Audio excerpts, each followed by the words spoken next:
Welcome to Global Morning. The death toll from flooding.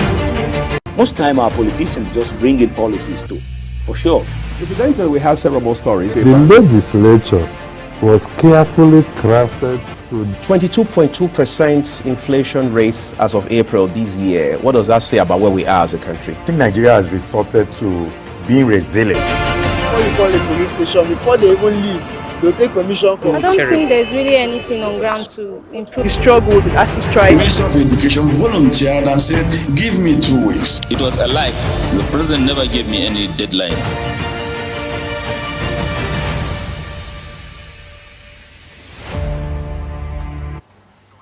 Day 4 of the month of September 2024. A very big welcome and morning for watching and tuning in to Global Morning here on Global Television, where we'll take a look at the issues in the country and all the related matters that must really interest you this morning. A whole lot is really happening in the country. Some part developments in other aspects, a way of trying to put Nigeria working. But it looks at every attempt and efforts of the federal government and every attempt by the stakeholders just to get the country working. I mean, it's not really yielding the much expected result. And that's the reason why to some part of this country, it looks that nothing is really happening. Right here from the Federal Capital Territory, a whole lot and the issues that we must really have a concern this morning on the program, where we're looking at all of this issue. But I mean, we are grateful for the live and for the fact that you are tuning in this morning and of course waking up just to see the bright new day. I understand the predicament currently in the country, but we must keep on pushing on, because that's the only way we could get to where the country will get to work again, because there are a level of assurances that the country and the Nigeria will definitely work again. But of course our prayers are always that the country will get to work. But away from all of these issues, we are hopeful that your mental health will be static this time, because I understand the trial, having to wake up in the morning and all you hear are stories that are not really palatable. But the good news is that something good definitely is coming. The president is on top of the game, is having some conferences with some international investors at the China-Africa Summit and all of that, just to be able to get the country, get investment into the country and all of this. There's some part that probably seems darkened right now, but we are sure of the things to get better as the days keep counting. Thanks so much for tuning in on the program this morning. We'll go on a break, and once we return from the break, we'll bring you the headlines from the newspaper this morning, just for you to be able to catch up what is happening. This stay with us on the program. I'll be right back.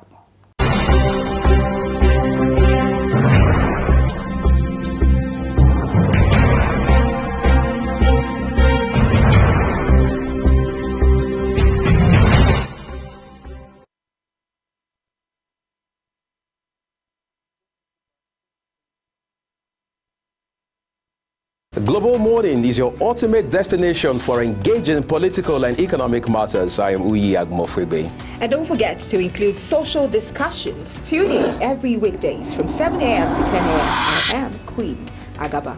For insightful breakfast ideas, business summaries, sports highlights, international and local news perspective, I am Anthony Momodu. Don't miss the in-depth analysis of current and political issues by the Global Morning team and experts. I am Jumai Manson. Catch Global Morning here on Global Television. Getting on the action. I am Edikan Michael. We are the Global Morning team.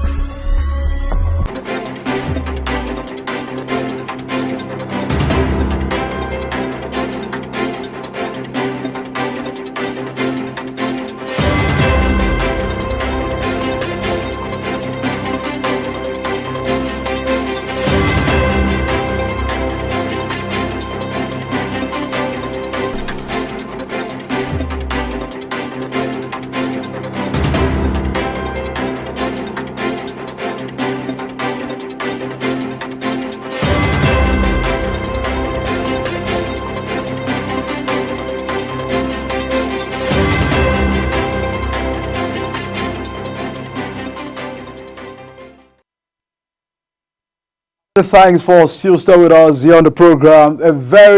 Just to be able to catch up with what the headlines are for us this morning, I'm being joined by Dr. Oke Ezegu. He's a legal practitioner and a public affairs analyst as well. Thanks so much, Doctor, for finding time to join us this morning. I understand the challenges we may be able to have just to get to the studio. Thanks so much for joining us this morning.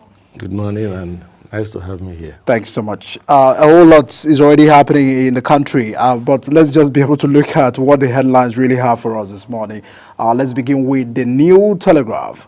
From the New Telegraph paper this morning, big story right there. Fuel further price hike imminent as fuel hit 855 naira to 940 per litre.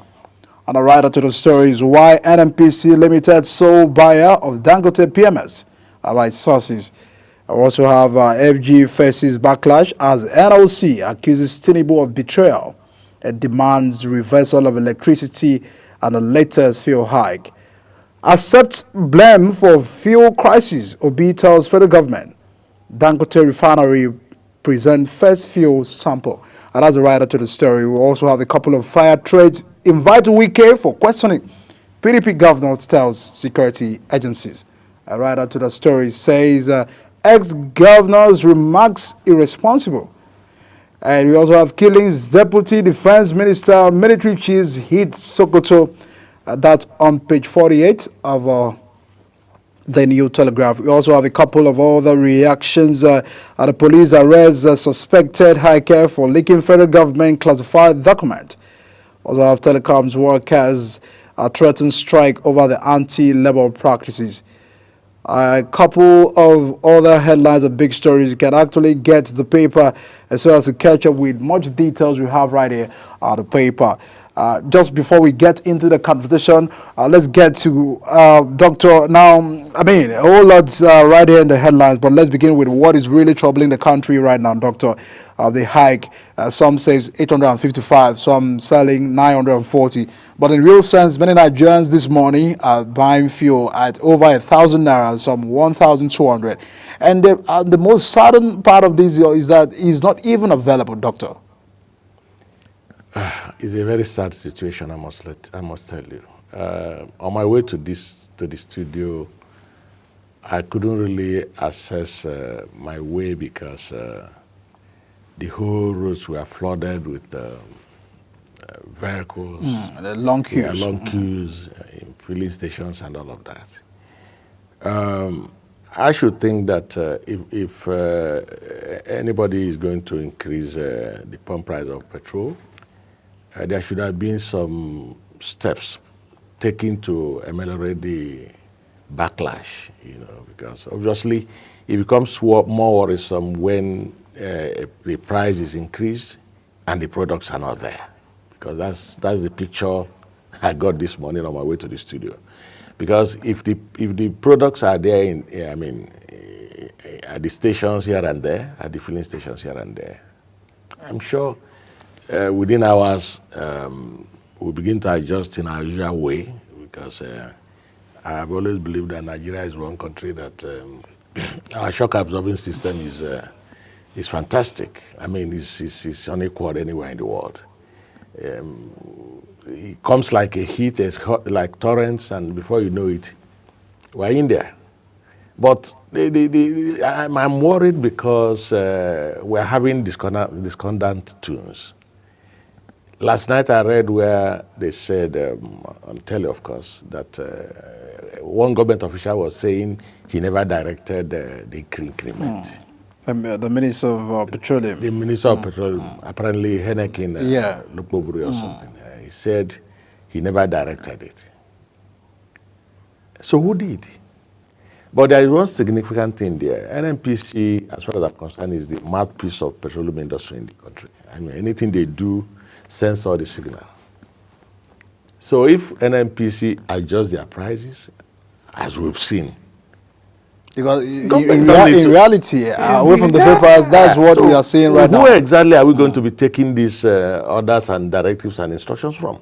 So it looked like the rumor was had some element of truth. Sure, you must have. Don't forget that Mr. President, our own president, is the Minister of Petroleum, de facto. Is anybody suggesting that a decision of this magnitude could have taken place without the president's approval? Or without the president being briefed properly, because he has to weigh everything on the scale to be sure exactly what it is. It's a national policy for crying out loud that we're into. Government has taken a decision that affects everybody.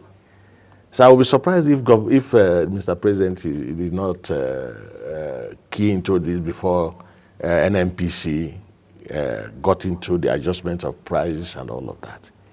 But the confusion appears there still. But like I said, the worrisome area is the fact that the products are not even there.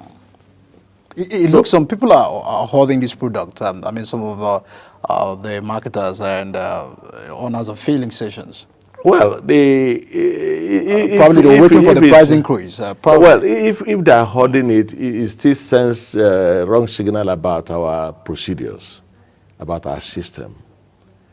Because if government is going to do this, as it has apparently happened now, in the last few days, there should have been concrete steps to ensure that these products are stocked in. I'm not sure Nigerians are as unpatriotic to the extent that if for instance, government summoned the marketers and the rest of them and say, gentlemen, this is what's going to happen. The products are there. Take the product, and that this is what we want you to sell and all of that. But as soon as this announcement is made, you understand, let the product be available. I am sure most of the shocks we're passing through now would have been ameliorated to a large extent. But it looks like everything our own Nigeria, where people talk from both sides of the mouth, and it takes some time for you to begin to know exactly what and who is saying what and whether what one is saying is real or not. All right.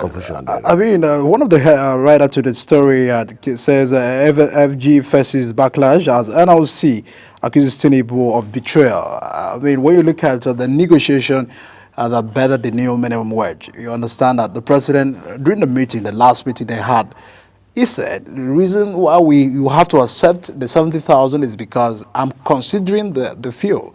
And for the fact that if I have to pay 250,000, it therefore means that there will be an increase in the petrol pump price. And now, right now, NLC are saying you've betrayed our agreement. You've betrayed what we negotiated. This is not what we agreed. You must in any way, as a matter of urgency, reverse the price. Do you feel that this is beyond the precedent? Because in one end, NNPC earlier on Sunday, stated clearly that they are owing the suppliers over $6 billion. And this has followed the justification of that. And this also further has the issues of the fact that when they were not communicating, they were putting many Nigerians on the dark for you to come out on Sunday, and barely after Sunday, a few days after, you've increased the pump price. Is there anything behind the presidency right now? Well, I think I would take your questions from 2 or 3 angles. First of all, the alarm being raised by NLC about betrayal by government and all of that. And that's where it comes, where NLC needs to start coming clear with details of some of these their negotiations. Because most cases, what we see is a strike today. Tomorrow they're behind closed doors talking with government, and before you know it, the strike is called off. Most people are not privy to the details of the negotiations, the concessions made, and the rest of them. So if they are now coming back to say, oh, government betrayed us because we apparently accepted 70,000 minimum wage because government said they promised they are not going to increase the pump price of petrol. Fine and good, but we are not privy to this arrangement, or we are not told in clear terms. That's one. 2, one area I feel so disturbed is the fact that even the 70,000 naira thing we are talking about have not been paid. I'm not sure. I I can't say for certain that they have been paid. That there is no implementation. I think this also one of those that increases the worry. Yeah, so it calls for worry that the 70,000 minimum wage is not being paid, and now we are into another hike. My problem each time is not whether government is having good intentions for the country. I will not doubt government's good intention, because no government will want to run its people down and run its government down. But the timing most times sends wrong signals. And as government keep on somersaulting from one decision taken today, tomorrow, another one that nobody appears to be taking responsibility. That is where I am much more bothered. It cannot be beyond Mr. President. Like I said, the buck stops on his desk, on his table. He is the de facto petroleum minister. Any decision coming from that sector is definitely his. Both the proposal, the implementation, and all the small screens that will come with it comes from him, must come from his table, because he's the petroleum minister. It's a different ballgame if we are having other persons who are petroleum minister, and you'll be saying, okay, whether Mr. President was adequately briefed. Who is briefing who in this case now? Yeah, there are junior ministers all over the place, but somebody holds the key to it, which is the minister de facto. So I'm saying that it's not beyond Mr. President to take any decision one way or the other. Whichever decision that has been taken is not beyond him. All right, Obi has reacted. He says to federal government, accepts blame for the fuel crisis. That's the reactions coming from the stakeholders, a whole couple of them. And I mean, just as we are reacting as well, one way or the other, it looks that the statement of the president, subsidy is gone. He has strolled a whole lot of further reactions, inability for him to manage, or the NNPC to really manage the situations right now. One end, government is saying we are not subsidizing. And the other end, in some table of negotiation, we hear them tell, I mean, probably there's another word for subsidy that are replacing on the negotiation they are trying to have. But right now, it looks that federal government have to accept blame for that, because some person will tell you the single decision was made by the federal government. It was not made by the state government. It was not made by anyone. It was made by the federal government to remove subsidy. They'll tell you it wasn't captured at the 2023 Q2 budget. It wasn't captured in the 2024 budget. There's nowhere we can continue to subsidize. Right now, who is to be blamed? Do we have to blame the NNPC? Do we have to blame the federal government? Who is to accept responsibility right now in the country? Well, I think it's not about accepting responsibility, because, like I said, we know where the responsibility should go. Yes. But yes, Mr. President made that statement about subsidy is gone forever and whatever. I want to believe that at the stage Mr. President made that statement, he was probably thinking he was on a political podium. You know, because a whole lot of panic buying shortly after that particular statement. Because eventually, as we saw, I mean, there was nothing on the ground to suggest that government actually was ready for the removal of that subsidy in real times. There was nothing to suggest. To sending money to state governors, so 570 to governors, doing all of this palliative, and it's not really working. It's not about palliative. Let us be honest with ourselves. When I talk of we, I'm not talking of, I mean, let me not say political class. It's almost becoming a culture of the culture of our people to mismanage and misappropriate every good thing that we're supposed to manage. You know, it's not about, even if you send billions to governors, send billions to local governments, it makes no difference, because at the end of the day, if you don't follow the money to ensure that the purpose for which they were designed for are accomplished, is accomplished, it makes no sense. When you talk of palliative, what is palliative? You send hundreds of thousands of bags of rice to, for instance, in a state where you have 3 million people, for instance, and then you send in 20 trucks of rice, 25 kg probably each. A family of 7 definitely will take on this 25 kg in the space of how many hours, and then it's gone. After that, what happens next? You understand? Now, the government should just direct itself to following up all their policies, not about playing politics with it. In any case, I must be honest to you that the statement from Mr. President was actually in reaction to the public opinion prior to the election, because everybody was like, oh, subsidy was a scam or is a scam, including other presidential candidates. They were all into it that it will be removed and all that and all that. But the difference was that whoever wanted to do this, we cannot say for certain that if any of the other candidates had won the election, that it would have been different. We can't say. But we are faulting the procedure. We are faulting the steps taken. Because you take a step ahead of conjectures. I mean, you are just trying to think out how to do a thing, and you've taken a decision at the other end. It makes nonsense of the whole thing. So government was actually not ready for the subsidy removal. That is the truth. And we're having discordant tunes now, where we are having some government officials saying subsidy is still there. We're having people who have played active role in this government in the past insisting that the subsidy regime is still there. I've read about such cases where a former governor who was actually active in the last administration and who is supposed to be active in this government, or because he's a party man, is actually insisting and saying that subsidy regime is still there. So as far as I know, and as far as I'm concerned, government should come clear. Let them come clear. Tell Nigerians, are we really into subsidy regime or not? If we are not, fine. But unfortunately, the dividends of the subsidy thing, assuming it's been removed, as we are meant to believe, the dividends are not being felt. We are not seeing it. Things have not changed. Things are getting from bad to worse.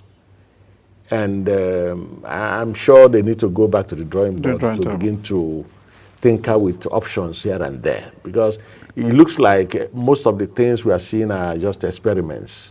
Let's try this and see how it works. Let's try the other one and see how it works. It's for over 1 year right now. But it's over 1 year. So I'm thinking that by now that experiment would have been concluded and a concrete option taken out of the whole lot. That's what I feel. All right, a couple. Now we have a revenue squeeze. Federal government moves to explore more sources of funds. We've seen the president having some level of a negotiation with Jinping, the China's president, to try to explore some of those foreign interventions, foreign direct investment, FDI, into the country. A couple, I mean, we can't really say that what we are having on ground right now probably may be encouraging. Some said the environment is not conducive enough in terms of policies, in terms of taxations and all of that. We are having more tax. Now federal government are trying to have more reconsideration for VAT increase. Looking at how we can encourage investors to come into the country, and from what these airlines are saying, for them to be able to explore more sources of funds in terms of revenue generation. Do you feel that we are not generating enough revenue? And if we are not, what's the problem? It is not about generating revenue. It's about management of the revenue generated. It's about the management of the revenue generated. If you look at the country now, the way we are, every one of us, let me not say political class, let me not say the middle class. Middle class or whatever. Do we have the middle class right now in the country? No, there's no middle class. We as a people, we appear to cherish everything foreign.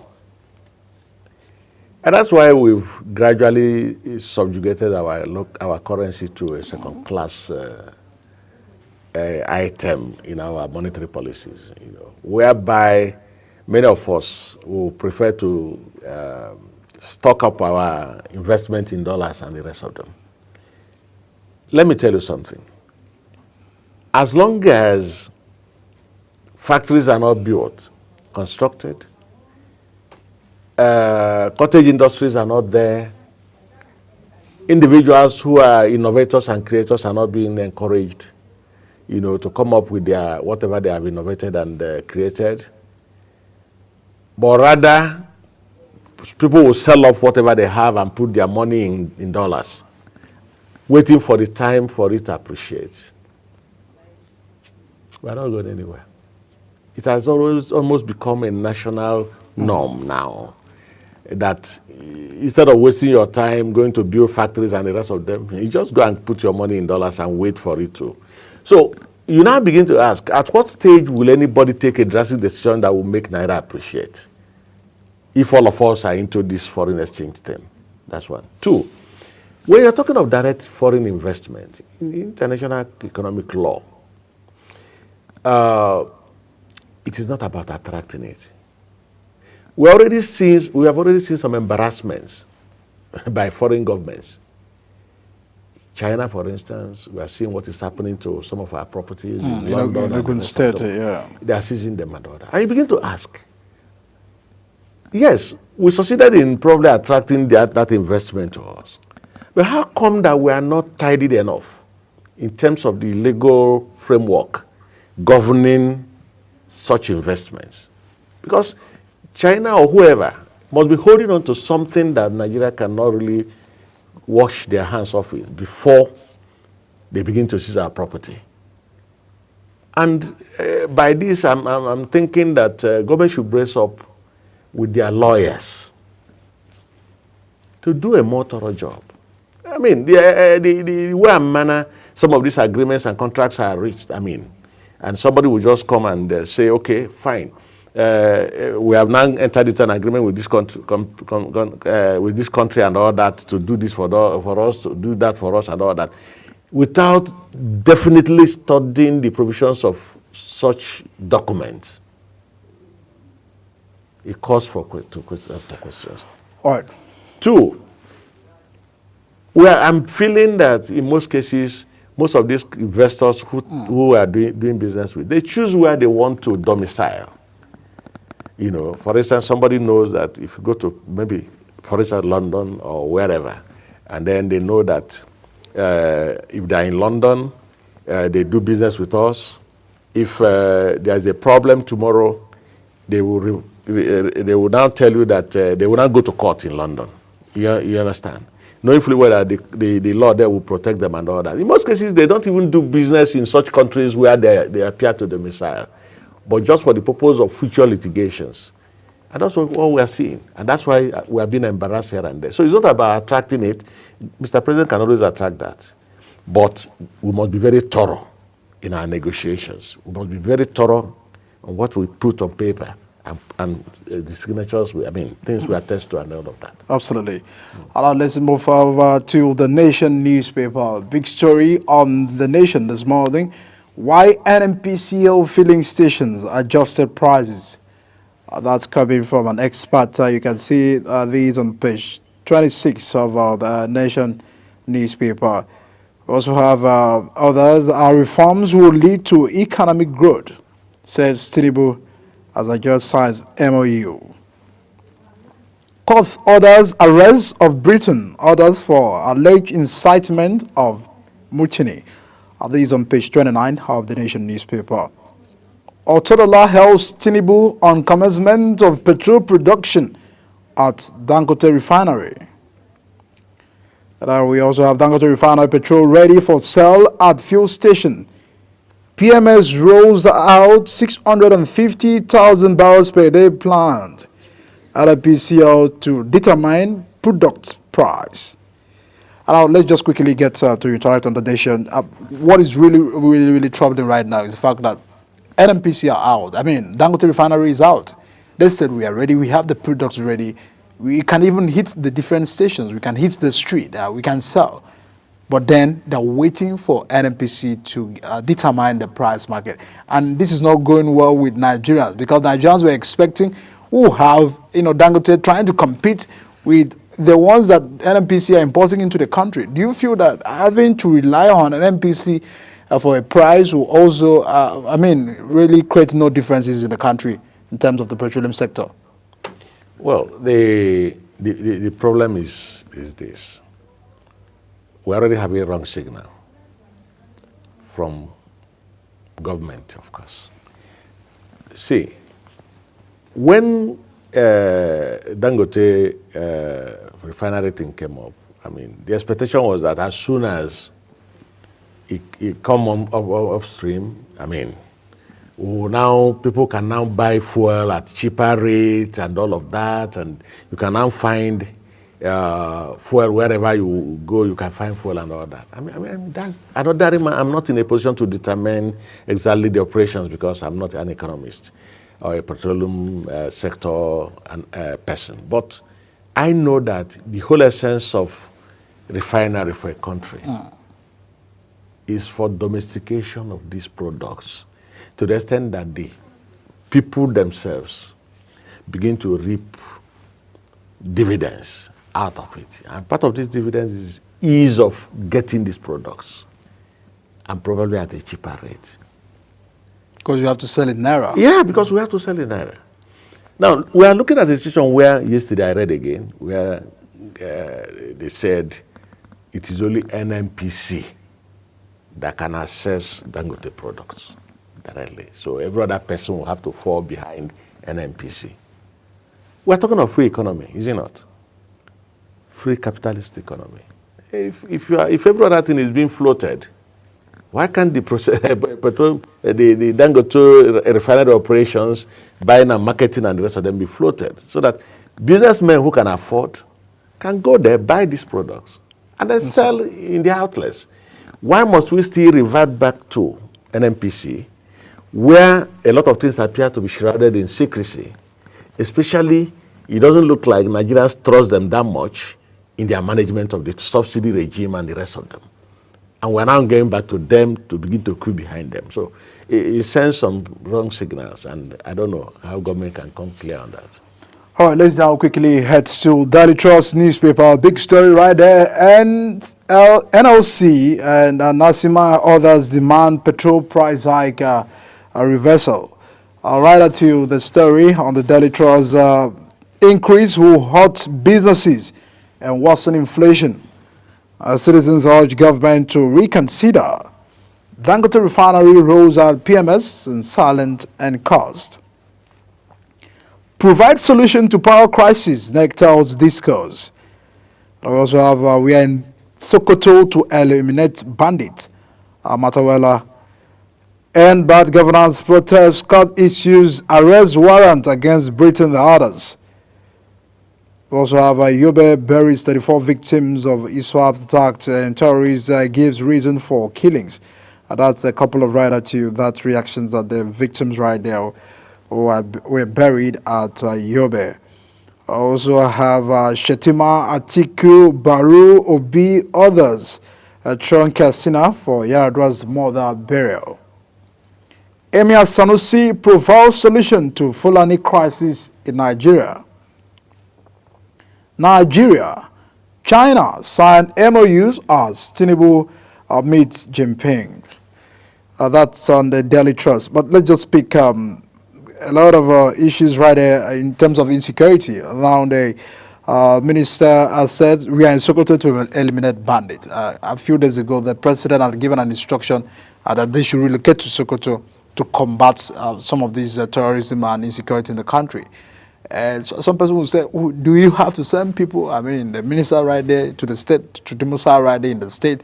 How about information gathering, intelligence gathering? How about, weapons that can be are sophisticated enough, to be able to arrest the situation? What difference would it take for the minister to be there? From your end, do you feel that minister's presence in Sokoto right now will calm the nerves and the situations of insecurity in the state? Well, first of all, I must commend the Nigerian military for the much they are doing, because except you are in the field yourself, you won't be able to appreciate the enormity of the problem. Our military have been stretched They're all over the country, fighting one thing or the other. Internal security breaches, they are there. External ones, they are there, and all of that. The case of the banditry thing, not banditry now. I don't subscribe to that name, really. It's not banditry. We are talking of a clear-cut war, terrorism, war.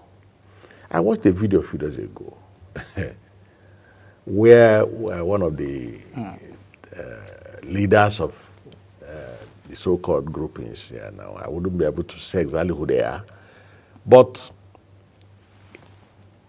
what I saw, the crowd I saw, armed young men I saw, he was speaking to,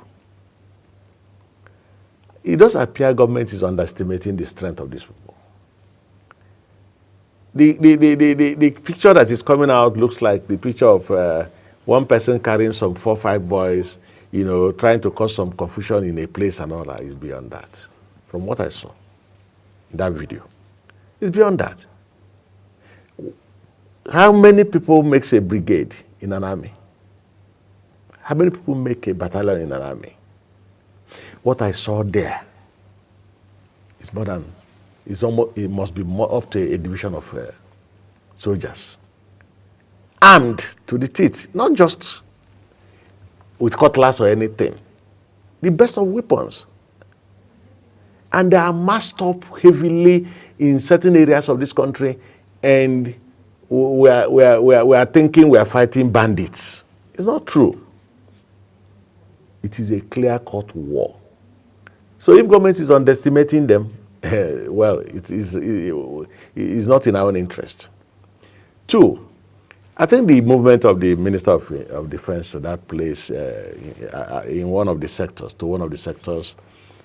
must just be for political motivation, kind of, just to give them political morale that, yes, the minister is also in the field. Is the minister, has he ever, I'm not sure he has ever fired a rifle in his entire life. How much actually does the minister know about military procedures and executions? Yeah. He's always going there to provide a political balance to whatever is going to happen there. The military boys are in charge, and they should be in charge. And they are the ones doing the work. And he's going there. The minister's going there makes no difference, apart from just that push that, oh, the minister is around. So if there are some things that have not been going well because of either misapplication or misappropriation, it's possible that the minister will be in a position to checkmate that. And I think that's the best that we can get from that. All right. I mean, we saw yesterday as Shetima Atiku, Baru, Obi, and others were in Katsina to honor Yaradwa's funeral. Some person said, I mean, there was a particular video that trended, all of them being together. Some said Nigerian politicians are always together until time for elections. That's where you see some level of disunity among them and all of that. For others, it was a honor to the former president, mother. Of course, I've lived very long. To you, do you feel that this has some element of truth to what they are saying? Mike, the Nigerian political scene has become a field of macabre dance.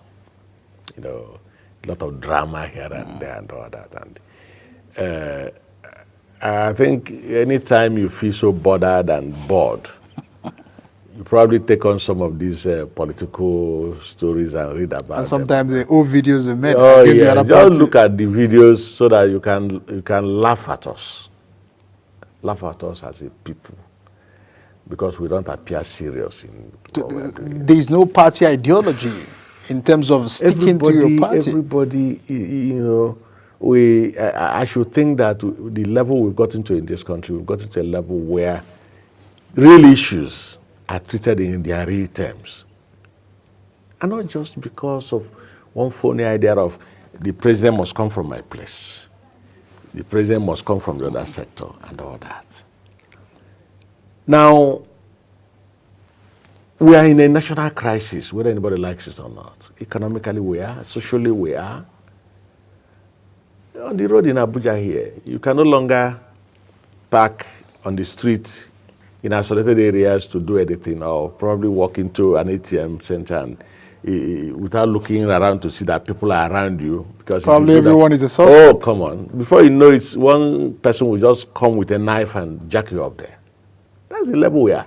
Even in the Federal Capital Territory. Oh, yes. It happens here every time. So if it is happening to that extent, and some persons within the political circle think they can still be dramatizing about, we saw them meeting, we did not see them meeting, and our problem has gone beyond some of these meetings. What we are looking at is, where are the concrete steps being taken to salvage this country, to solve the problem of this country? That is what should matter to an average person on the street, and not how many meetings you attended, how many politicians are massed up in one place or the other. It makes no sense to an average Nigerian, because we are going through hell. All right, let's move from the Daily Trust right down to the Punch newspaper. We have a couple of headlines and stories coming in from the Punch. A big story: petrol price hike, Labour demands reversal, set to meet.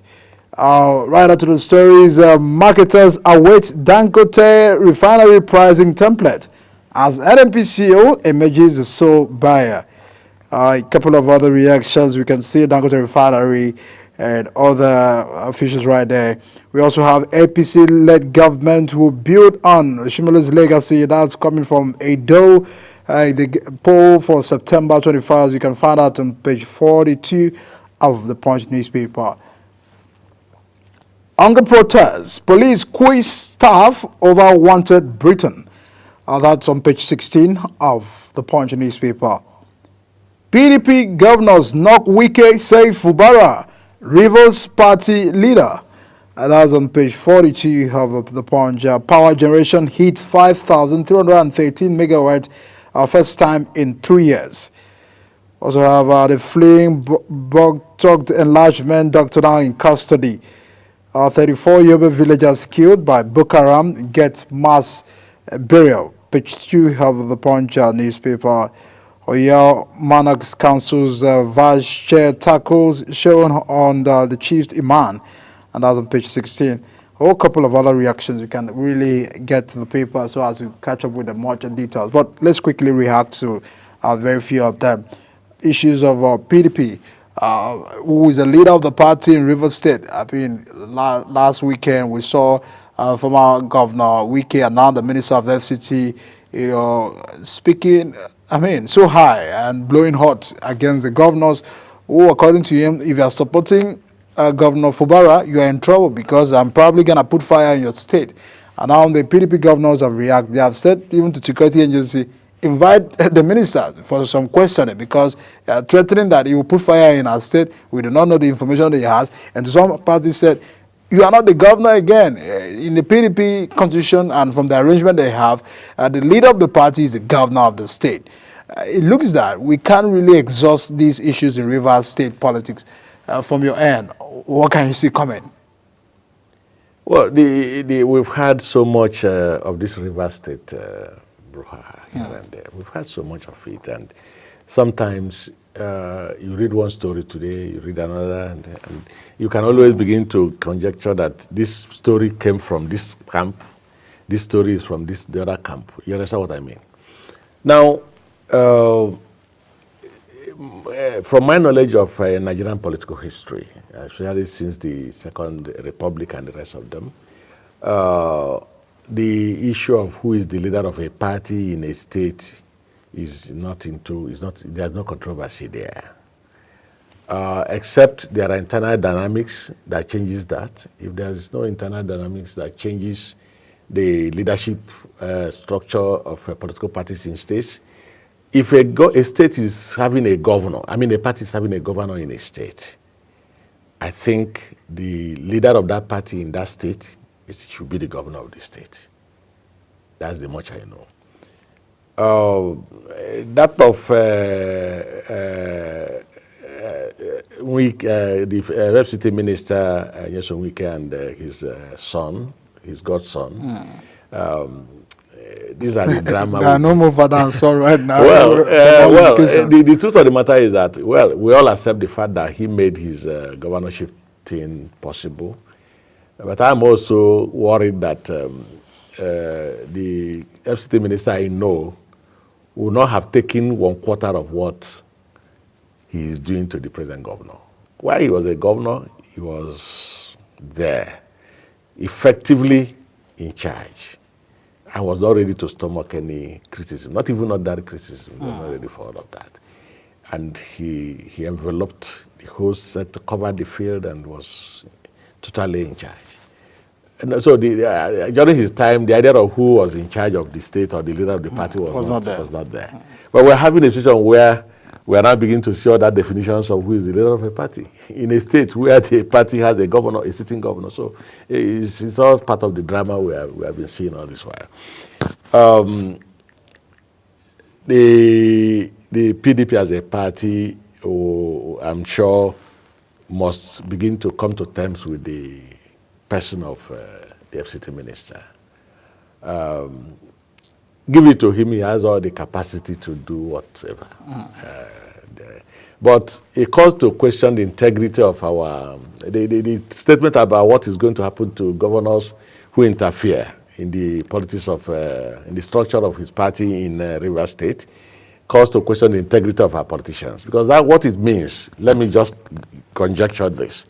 What it means is that if any governor, for instance, decides to say, Wike, you are no longer, you shouldn't be doing what you're doing or something, the FCT minister, please, you can't be doing what you are doing and all that, he may have to go to that state and raise renegades, raise rebels, raise those people out of the existing political party, out of the existing formations, who will now begin to form parallel party men and begin to oppose such government, such governor. Because I think that is where the fire we are talking about, where he's talking about, must come from. I'm not seeing physical fire where he will go and begin to burn down any place. No, he wouldn't do that. But the moment you begin to have discordant tunes in parties, whereby a political party is now having factions in a state, well, of course, you know the consequences, especially during elections. When it gets there, you discover that any party that goes to an election, goes into election with factions, definitely are endangered even before, or the party is already endangered before he gets into the election. And I think that's where he must be driving at. Issues of hunger protest, the police quiz the staff over wanted Britain. It has been a concern to government. It seems he was one of the sponsors of the End Bad Governance protest. There are a whole lot of people that are already in the custody of the police. Some have also been taken to court in a way. But it looks at trying to get who are the sponsors of this protest is now the concern of government. To other people, I mean, other Nigerians are saying, why can't you understand that the sponsors of the protest is hunger, the hardship in the country, and all of those things that probably has stroked the country for the past 1 year, other than trying to go pick people who probably may not have it. But to the security agencies, they will tell you, we have some information we did not dispose of. We have some intelligence gathering for why we are doing this. To you, treason, the issue of treason has been raised over and again. Some people are currently in the prison because of this issue of the End Bad Governance protest. Is that the way to go? And is this is this right on how government are handling the situation? Well, I'm as worried as you are in terms of government handling of the End Governance thing. The president is the father of this country. In real terms, both in, when you're talking of age, within his age bracket, he's a grandfather, he's a great-grandfather. You understand? People who are demonstrating are his children. And they have one reason or the other for demonstrating. And they streamlined these reasons and highlighted them during the End Governance protest. I'm not sure the best option would have been to clamp them in detention and begin to charge them for treason. A hungry man is an angry man. And the more these people, these young men and women are being clamped into detention, the more emotions keep rising. And we begin to get distracted from the ways and means of getting our national life back and right. And then we begin to talk about those who are in detention, those who are being charged to court, and the manner of charges that are being heaped on them and all that. Our father, Mr. President, should take a second look at what is happening in the open field where security operatives are operating. They could have their information. Well, we may not be privy to it. They could have enough reason for what they're saying, the charges that they're heaping on these people. But what we are saying is that it's not everything that this idea of clamp them down in detention and all that will solve. There are human angles to this that, if undertaken, I'm sure, most of these problems will fizzle out one way or the other. For instance, during the end governance period, an ordinary man on the street was waiting for Mr. President to just say one word. They were waiting for him. And at the stage, they were even requesting for, Mr. President, tell us something. And then he spoke. Yeah, he did. Not timely, though. Look, experience have shown over time. It's just like somebody who said, you dealt with me, I'll take you to court and I'll deal with you in court and all that. The person, it has never solved, it has never brought peace. This country needs peace more than anything. Beyond the fact that we are hungry, beyond the fact that things are not getting on well, beyond the fact that the middle class appears wiped out and the rest of them, we still need peace. If, for instance, somebody can freely go to his farm and do some work and come back and all that, most people wouldn't even bother about whether there's a fuel hike or not and all of that. There are so many other things government can do than the idea of distracting the whole nation with arresting these boys and girls and picking them and putting them in detention and all that. I think government should do better by opening up a space for father-son discussions. All right, let's quickly get to the Guardian newspaper right there. Big story, confusion over new pump price as Dangote Petrol sets for market. That's on page 6 of the Guardian newspaper. We also have suspected sectionists bombed Anambra Police Division. Court sends whistleblower to Kuje over classified document leak. 2027, Obi unveils Tanko as coordinator of obedience movement. Falana fought treason charges against the protesters. This on page 6 of the Guardian newspaper. Beyond direct cash transfer to 4.3 million Nigerians. That's editorial on the page 12. We also have a couple of PDP governors of fault weakest fire threat on page 3 of the Guardian newspaper. Nigeria now third most indebted nation to World Bank's IDA with the $2.2 billion loan. That you can find on page 2. Very quickly before we wrap up on the first segment of this program, I'll react to the debt we are in. Some says, we with what we are having, more borrowing from the World Bank, and what we are borrowing for, we are not investing in probably in infrastructure development that probably may give rise to the country's economy. Because when you look at the old couple of the IMF reports, what we are having from the World Bank, and the consistent approval by the National Assembly for federal government to borrow more, you see that even some states are also doing that part of trying to make some borrowings. And so it now looks that this has constantly put us into a debt crisis right now. Some said we are not producing. Questions of productions, question of how, where, and where are we really putting in what we are borrowing in? Are we lavishing what we are what we are borrowing? Where are we investing some of this borrowing to?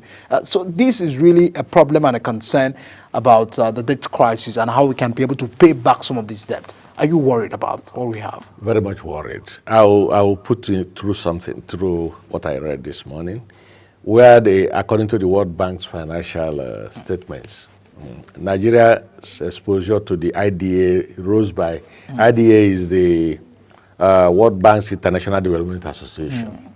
It rose by 14.4% from $14.3 billion in the fiscal year, that's 2023. As against what we have now, we are having 16.5 billion in 2024, and the year is not ended yet. Of course, the increase by $2.2 billion has already placed Nigeria among the top 3 debtors. You understand what I mean? So if we have this kind of picture, I mean, about this country being the 3rd, I mean, in terms of debtor nation and all that, to the World Bank Association and all, then there's cause for worry. Because all we've heard over the years, over time, is we are servicing our debts, but the debts appears to be accumulating. Now, part of the reasons that triggered this fuel subsidy removal thing was just for us to get more money.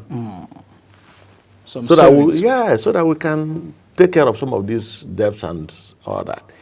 2, we're having a situation where recoveries are made. The government have been recovering money from politicians, from politically exposed persons and the rest of them here and there. All right.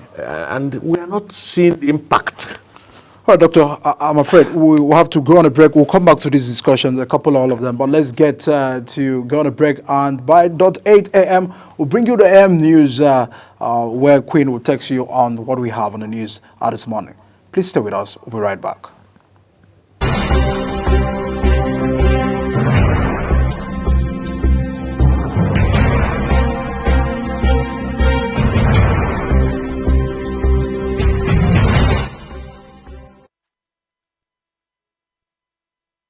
Global Morning is your ultimate destination for engaging political and economic matters. I am Uyi Agmofwebe. And don't forget to include social discussions. Tune in every weekdays from 7 a.m. to 10 a.m. I am Queen Agaba. For insightful breakfast ideas, business summaries, sports highlights, international and local news perspective, I am Anthony Momodu.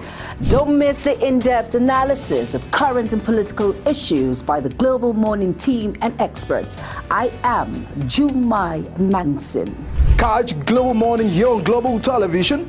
Getting on the action. I am Edikan Michael. We are the Global Morning team.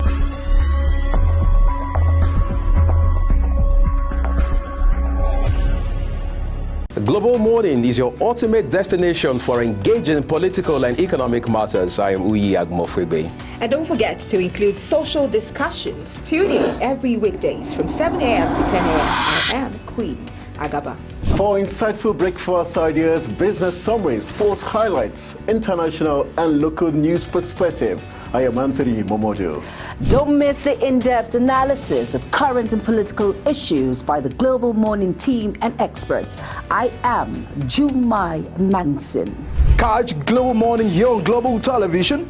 Getting on the action. I am Edikan Michael. We are the Global Morning team.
Hello and welcome to all our viewers in Nigeria and around the world to the Global AM News on Global Television.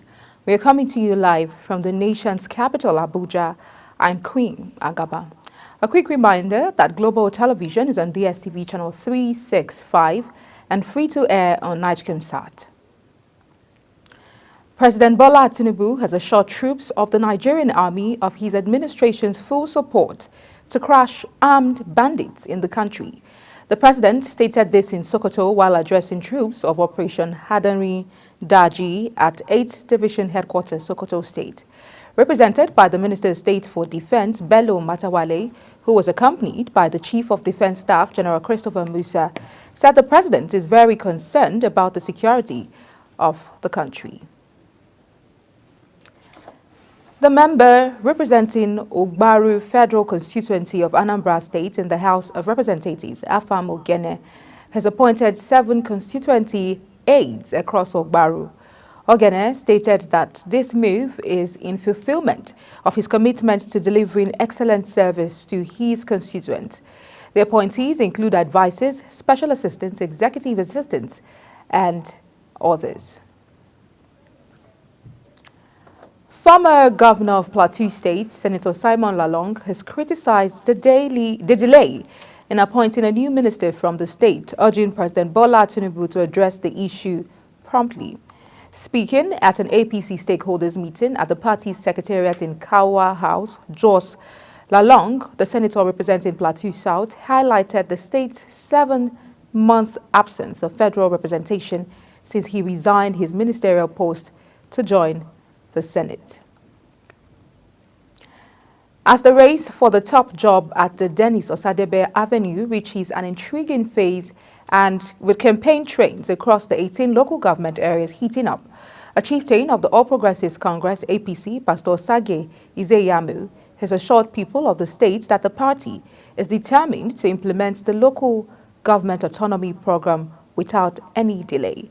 Anthony Momodu reports. The former All Progressive Congress governorship candidate and former secretary to the government of Edo State, Pastor Ize Andrew Iyamo, has assured the Edo State people of Senator Monday Okpeholo's determination to implement the local government autonomy as soon as he wins at the polls. The councils are going to become viable again. Their monies will be domiciled in their local governments. And it's for us now to ensure that there's accountability. Those who are there, we will hold them responsible for the funds that come. And we're going to demand from the federal government that what they used to do in the time of Dr. Mrs. Ngozi Iweala, when allocations are published, not just state by state, but local government by local government, should be reintroduced. The APC chieftain called out the outgoing government for the poor state of affairs of the state and to be prepared to be probed.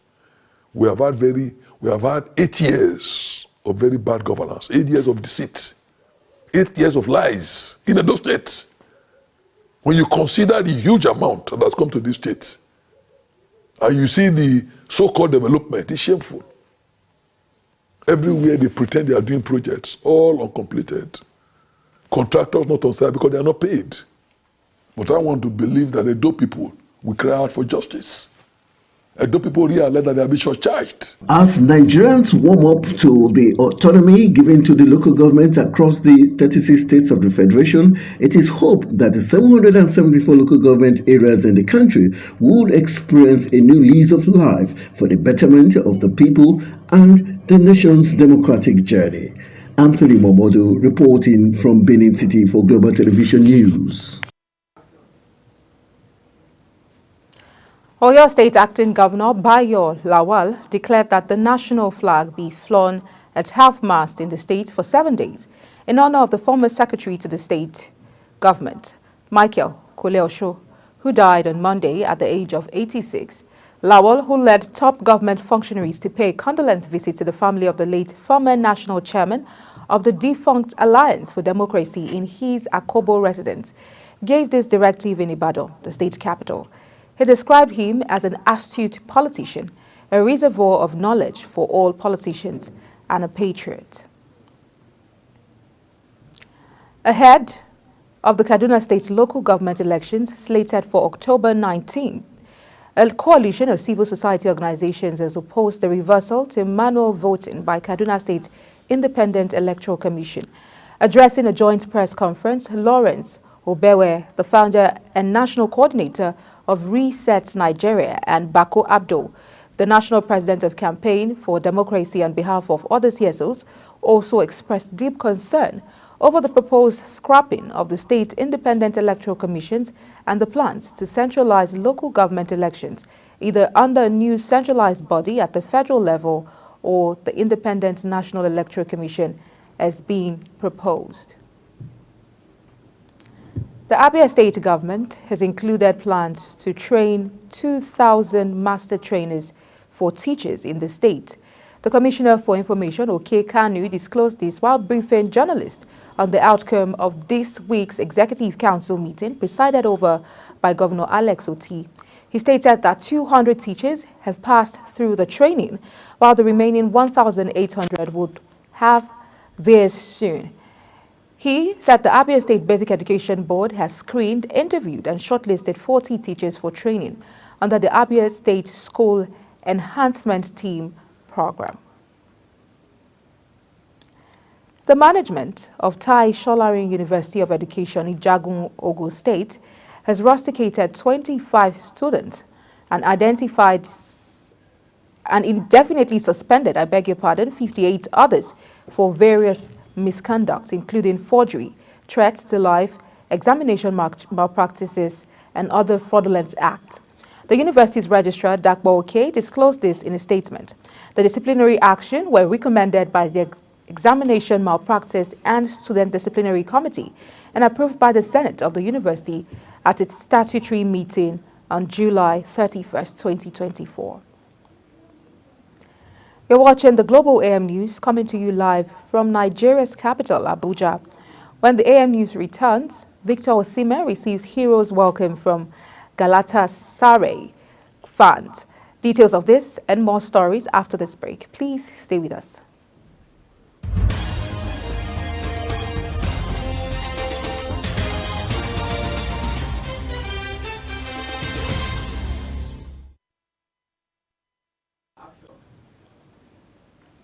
Many thanks for staying with us. If you've just joined us, this is Global Television bringing you live broadcast of the AM News.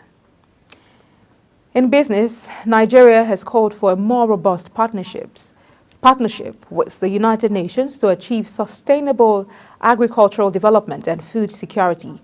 The appeal was made in Abuja during the visit of United Nations Deputy Secretary General Dr. Amina Mohammed to Nigeria, where she held discussions with key stakeholders in the agriculture and food security sectors. The Minister of Agriculture and Food Security, Abubakar Kyari, while welcoming Mohammed, highlighted the crucial role that the United Nations has played in Nigeria's development. Aliko Dangote has revealed that petrol produced from his 650,000 barrels per day facility will hit the filling stations in the next 48 hours as modalities with the Nigerian National Petroleum Company Limited are formalized. Dangote made this known during a press briefing announcing the formal production of petrol at the refinery. The Organization of Petroleum Exporting Countries oil output fell in August to its lowest since January. Survey has shown this. Release stated the unrest that disrupted Libyan supply added to the impact of ongoing voluntary supply cuts by other members and the wider OPEC alliance. The survey disclosed that OPEC pumped 26.36 million barrels per day last month, down 340,000 barrels per day from July, saying this was the lowest total since January 2024. The federal government has denied a report suggesting that the Ministry of Petroleum Resources ordered the Nigerian National Petroleum Company Limited to sell fuel at 1,000 naira above the approved pump price. The report claimed that the Minister of Petroleum Resources, Oil, Heineken Lokbobiri, gave the NNPCL the directive, dismissing the reports in a statement signed by the Special Advisor, Media and Communication to Lokbobiri, Nemaka Okafor, and made available to correspondents. The federal government declared that the report was concocted and ill-conceived to sow discord and confusion in the oil industry. The Central Bank of Nigeria, the Securities and Exchange Commission, and the Nigeria Deposit Insurance Corporation have joined forces to streamline the bank recapitalization process, aiming to enhance efficiency and transparency within the financial sector. In a statement made available, the Director General of SEC, Momotimi Agama, highlighted that the collaboration is part of a broader effort to reduce the time to market for capitalizing activities, making the Nigerian capital market more attractive to investors and issuers alike. Agama explained that several initiatives had been implemented, including the introduction of an electronic filing system, streamlined registration processes, and updated regulatory frameworks. The federal government signed a memorandum of understanding with a Chinese company, Mutual Commitment Company Limited, for the assembly of electric tricycles and establish a renewable energy training center. The MOU signing ceremony, facilitated by the Rural Electrification Agency, was attended by the Minister of Power, Adebayo Adelabu, and the Managing Director of RARE, Abba Aliyu.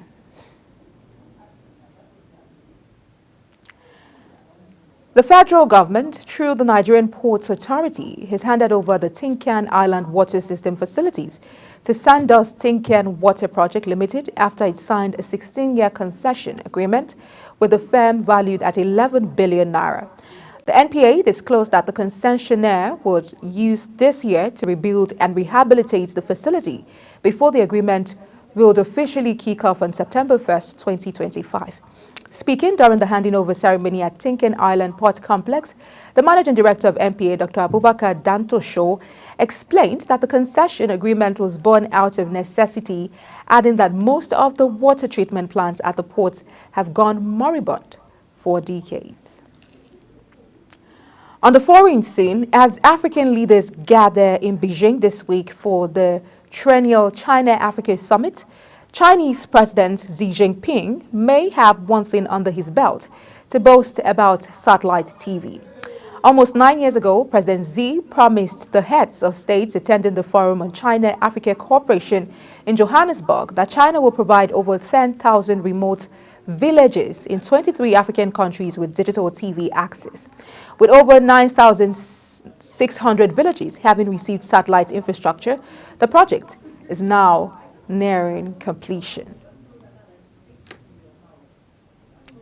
A huge search and rescue operation is taking place in the English Channel after a boat carrying dozens of migrants capsized off the coast of Les Portels in northern France.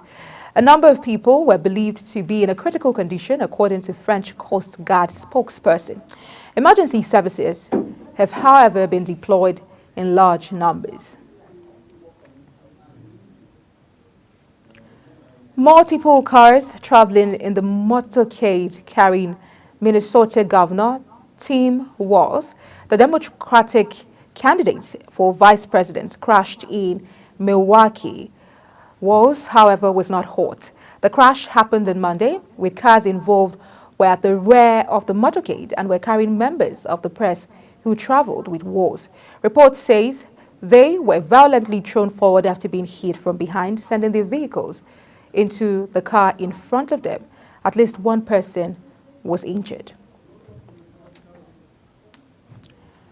Russian President Vladimir Putin has arrived in Mongolia, his first visit to an international criminal court, ICC, member since it issued a warrant for his arrest last year. He was welcomed by Mongolia's leader at a lavish ceremony in the Asian nation's capital. The Russian leader is wanted by the court for the alleged illegal deportation of Ukrainian children. Spokesperson from the Kremlin say it was not concerned Putin would be arrested during the visit. Pope Francis has arrived in the Indonesian capital, Jakarta, kicking off the longest and farthest trip of his tenure to the Asia-Pacific region. He is expected to highlight environmental concerns and the importance of interfaith dialogue during the 12-day trip, which will also see him travel to Papua New Guinea, Singapore, and Timor-Leste, the only one of the 4 countries that is predominantly Catholic. The World Health Organization says polio vaccinations of children in central Gaza has surpassed the target in the first 2 days of its immunization campaign. Dr. Rick Pieper-Korn, the UN agency's representative in the Palestinian territories, say 161,030 children under the age of 10 were vaccinated on Sunday and Monday, above the projection of 156,500. The difference was probably the result of an underestimate of the population crowded into the area, he further explained. In sports, thousands of Galatasaray fans gather at the Istanbul airport, Turkey, to welcome Super Eagles star Victor Osimhen with enthusiasm and excitement. Despite arriving at 3:30 a.m., Osimhen was met with cheers and chants. He appeared thrilled as fans sang and chanted his name, creating a memorable moment. The warm reception marked the beginning of Osimhen's loan move from Napoli to Galatasaray, a deal completed after the European transfer window closed.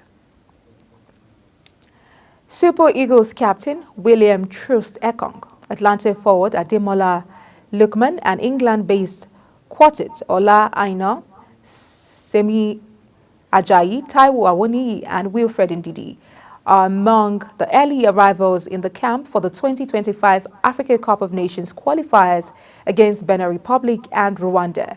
The players reported at their Uyo camp ahead of the 2 fixtures, which will see the team host the Cheetahs of Benin Republic on September 7th at Godswill Akpabio International Stadium in Uyo, before facing Amuvabi in Kigali 3 days later. The media team say only 11 players have arrived in camp as of the time of filing this report, with more players expected to join camp.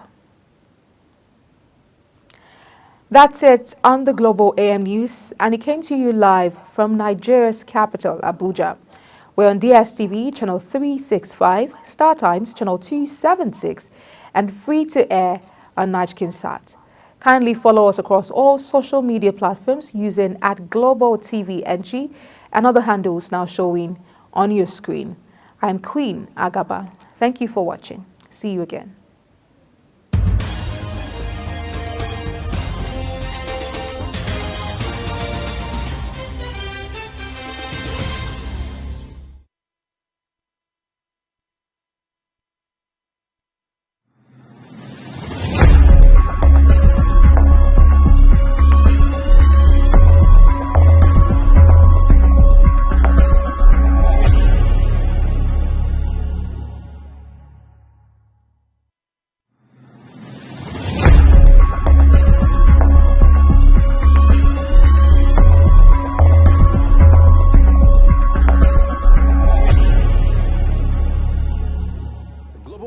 Is your ultimate destination for engaging political and economic matters. I am Uyi Agmofrebe. And don't forget to include social discussions. Tune in every weekdays from 7 a.m. to 10 a.m. I am Queen Agaba. For insightful breakfast ideas, business summaries, sports highlights, international and local news perspective, I am Anthony Momodu.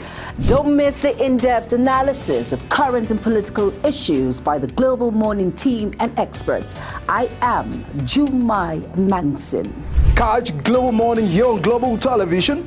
Getting on the action. I am Edikan Michael. We are the Global Morning team.